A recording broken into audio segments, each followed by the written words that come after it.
Hi, I'm DFL Chairman Ken Martin, and welcome to this edition of the Chair's Corner. In the 2012 election, Minnesotans said they wanted legislators who would focus on issues most important to them.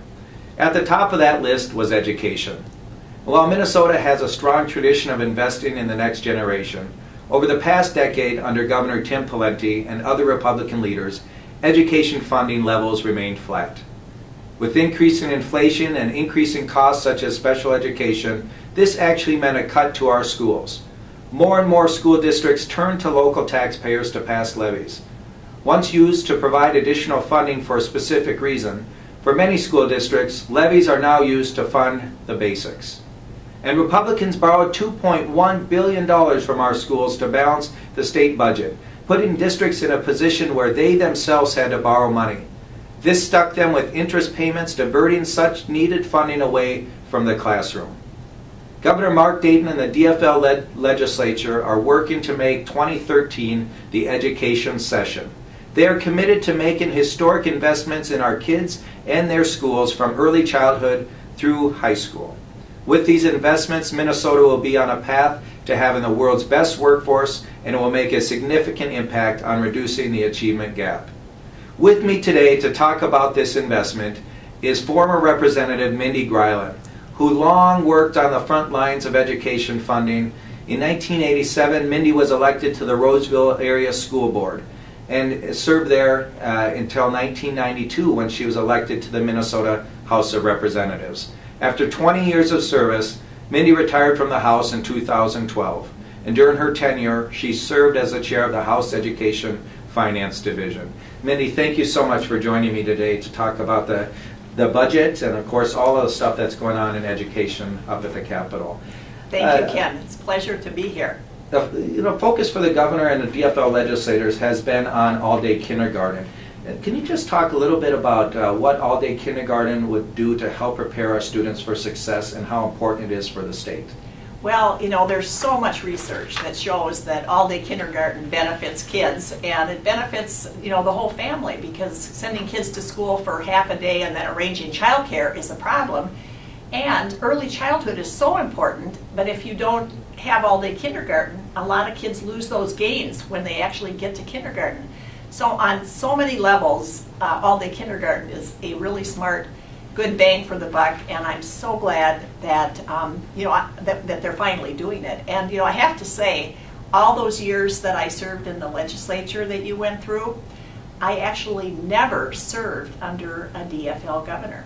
So to have all Democrats, some people say, horrors, but I say, wow, look what they're doing on education. Well, we're certainly hopeful that, with DFL majorities and the governor, first time in 22 years, as you mentioned, we'll be able to make some serious investments in the future. One of the things on school readiness is the fact that there's a lot of studies that show the best way to reduce the disparities in education is to make sure that all kids, regardless of their race, their ethnicity, their income background, have the same opportunities in terms of school readiness. And early childhood education is key, and all-day kindergarten is key, as you mentioned. So, we're hopeful that by doing this, obviously, we'll be able to really reduce the disparities in education. Can you talk a little bit about what some of those disparities are? Absolutely. Well, Minnesota has, if you don't count Washington, D.C., the largest achievement gap in the country.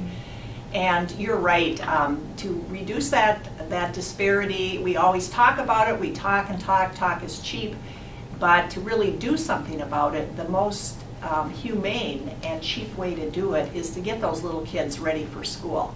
And otherwise you're going to spend so much money in remediation, and some kids never catch up. So spending money early is the wisest thing to do. And imagine if you were a little kid and you didn't get the proper preparation. It wasn't your fault, right? But then you had to compete with all the kids who did come prepared. Think how those kids would feel. That's so right. It's cheaper to do it early. It works in terms of educational outcomes, and it's more humane for kids. Absolutely. I remember Art Rolnick saying one time at a presentation he gave that by the time a child has reached kindergarten, 90% of brain development has already occurred. And so you're really setting kids up for their future within those first few years. School readiness is the key to achievement and to learning for the long term, as you mentioned. Yeah. What do you like best about the K12 education proposals this year? I know when you served, there were a lot of great proposals that, and a lot of good things you were able to do even under Republican governors. But the reality is there's some good proposals moving through this year. And what do you like best about them? Well, it's kind of let me count the ways.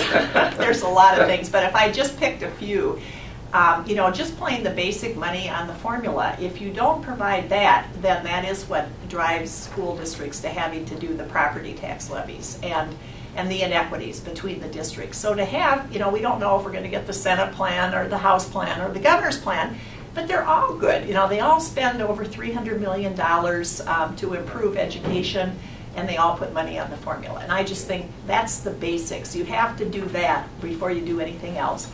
And the other thing that's kind of along the lines of the basics, but it's kind of hidden, is the special education. Right. If you don't fund that, as you said in your opening, then school districts have to spend that. It's a federal mandate, a state mandate. It should be, but if you don't provide the other money and you don't provide special ed, then it impacts all kids' education. Right. And that was something the Republicans actually ignored. It was kind of the bottom of the iceberg underwater, and they just pretended it didn't exist. So that cross-subsidy, we call it, the money we owe our schools for special ed, just grew and grew and grew. So how much they can put into it in the end, they all have different plans. It's good. Integration funding was something that the legislative auditor said we should fix and update years ago, and we never could do it. The Republicans did nothing. They stopped the Democrats from doing anything. Right. And finally now, with all Democrats, the formula has been updated and improved and made more fair. Right. And Republicans, I think, were stalling because they just plain wanted to get rid of it. And then the last thing I like, it's only in the House bill though, is actually the paying back of the school debt. And the economy is gradually paying some of that back. And may in the end do it, but I think to put some money in there shows the good faith of promises, and it points out again the Republicans were driving us into debt, pretending that schools were being funded, but they're not when you're just borrowing.